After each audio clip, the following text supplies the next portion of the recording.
Hey guys, welcome to the next tutorial of ethical hacking and penetration testing via Kali Linux. So in the last tutorial, I started off my password cracking series with an introduction on the principles and techniques involved in the art of cracking passwords. In the previous tutorial, I showed some specific tools and techniques for cracking Windows, online, Wi-Fi, Linux and even SMP passwords. And this series is intended to help you improve your skills in each of these areas and expand into some untouched areas. Very often hackers new to password cracking are looking for a single tool or technique to crack passwords, but unfortunately in reality that does not exist. Like they show in the movies that you cannot just go ahead and type something 2-3 line of code and you can hack. That's not possible in the real world. But that's fortunate for network security though. Each type of password requires a unique strategy tailored to that specific situation. The situation can be the type of encryption such as MD5, SHA1, NTLM, etc. Remote versus offline, salted or unsalted, and so on. Your password crack strategy must be specific to that situation. So in this tutorial, I want to discuss about the extreme password cracking strategies. Many new password crackers simply run their password cracking tool and expect a breakthrough, but that does not happen. They will run a huge word list and hope for the best. If it doesn't crack the password, they're lost. They will think that maybe they will just leave their hope completely. Here I want to develop a multi-iteration strategy for password cracking that will work on the vast majority of passwords, though not all. No strategy will work on all passwords with the exception of the CPU and time-intensive brute force cracking. So let me tell you something about how we could go ahead and develop password cracking strategy. I will assume here that we are after more than a single password. Generally, password cracking is an exercise of first capturing the hashes. In Windows system, these are in the SAM on the local Unix files, and then we have the other one, the etc, shadow, and Linux. Let's say, for example, Linux and Unix use MD5 and modern Windows use HMAC MD5. Other systems may use SHA1, MD4, NTLM, etc. Make certain you know what hash is being used on the system you are trying to crack.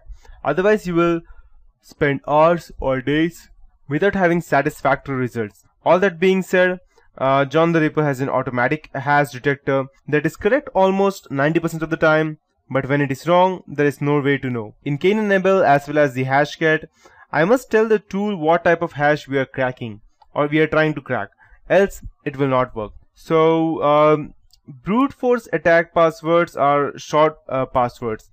Although it might seem contrary to common sense, I often start by trying to use brute force for very short passwords.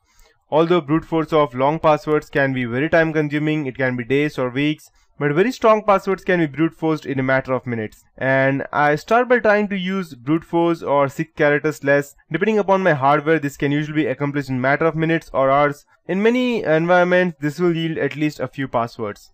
In addition, I'll also try to brute force all numeric passwords at this stage. Number passwords are the easiest to crack, and 8-character numeric password only requires that we try 100 million possibilities. And even a 12-character number password only requires 1 trillion possibilities. And you may think that is huge, but with powerful hardware, we can do this barely, let's say example, without even wasting a single time. So here we have configured Cain-Abel to brute force 6-character password that are only numbers. So the first would be a low hanging fruit, to be more precise. Once I have broken a few short passwords by brute force, I'll still likely have a file that has many hashes in it. If we're trying to compromise an institutional or corporate network, we usually only need to crack a single password to begin the network compromise. Although the user whose password is cracked may have limited rights and privileges, there are many ways to escalate privileges to system admin or root. This means that if we crack a single password on a network, we can likely take down the entire network. All of the above have been said, let's next go after any low-hanging fruit. That means let's go after these passwords that are easiest to crack. For instance, if we now use the institution that has a password policy that all passwords must be 8 characters. Many people will make their passwords the absolute minimum, that is just 8 characters. To attempt a quick and dirty pass on these hashes, simply choose a list of dictionary words that are 8 characters. Running through the millions of words in such a list will generally take over approximately a few hours, and it's more likely to yield a significant portion of the passwords. Or the second point being social engineering, just try common passwords. Human beings, although we think are unique, tend to think and act similarly, but we are just like a pack of animals. We follow the herd and act similarly. The same can be said for passwords. Users want a password that fulfills their organization's minimum password policy, but it's also easy to remember. That's why you will see passwords such as admin plus 123, admin at the rate 123, root at the rate 123, or something similar to that, or password at the rate 123, or hash, or one or two letters may change. So despite its obvious simplicity, it fulfills a password policy of minimum of 8 characters, uppercase and lowercase letters, a special character and a number. Believe it or not, this password and its variations are used numerous times. And knowing that humans tend to use these types of passwords, in my next iteration on the password hash list, I will try a password list of commonly found passwords, and numerous sites on the web include word list of cracked or captured passwords. In addition, you might try scraping the web to capture as many passwords as possible. The step 4 would be to combine words with numbers. Running through the low-hanging fruit in the step 2 and common words to passwords like step 3, it will likely yield at least a few passwords and the time it consumes is minimal. Next, we want to attack the remaining hashes and take the next step in complexity.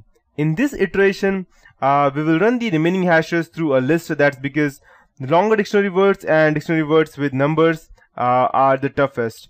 Users, because they are forced to change passwords periodically, will often add the numbers to the beginning or the end of the passwords. Some of our password cracking tools like Hashcat and John the Ripper, they allow us to use rules to apply to word lists to combine words, append and prepend numbers, change case, etc. For hybrid attack, I usually crack 50% of the passwords in step 1 and step 4, but we have harder work ahead to crack the more intransigent passwords.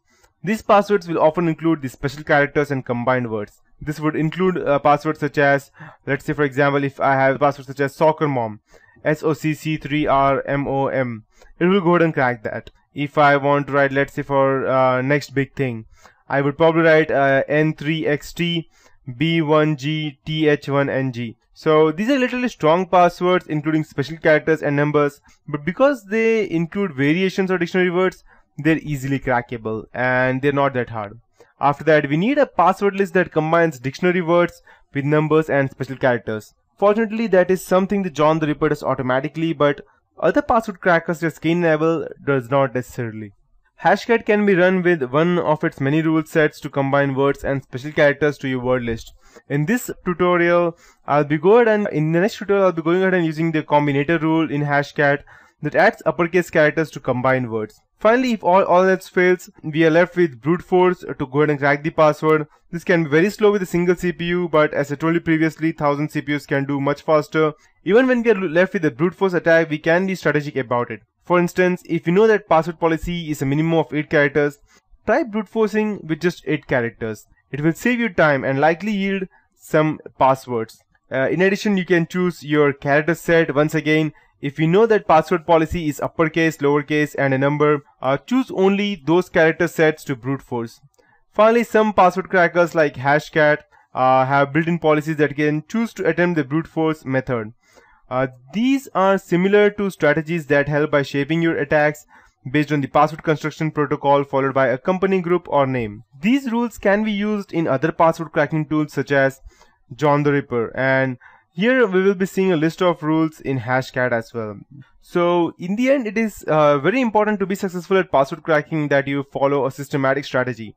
No matter what tool you are using that requires multiple iterations to crack the passwords. This strategy generally works from the passwords that are easiest to crack and the most difficult to crack as well. Of course, this strategy will be it will be dependent upon the tools you are using, the word list that you use, the password policy of the victim. Although I have laid out here my strategy as to how I work, yours may be different and it may be needed to adapted or changed according to the work environment that you're working in. So, and that would be it from my end for this tutorial. In the next tutorial, I'll be actually teaching you as to how we could actually go ahead and crack these passwords, and I'll go ahead and show you how I can go ahead and actually use the interpreter prompt to crack my Windows password. And that's it for this tutorial.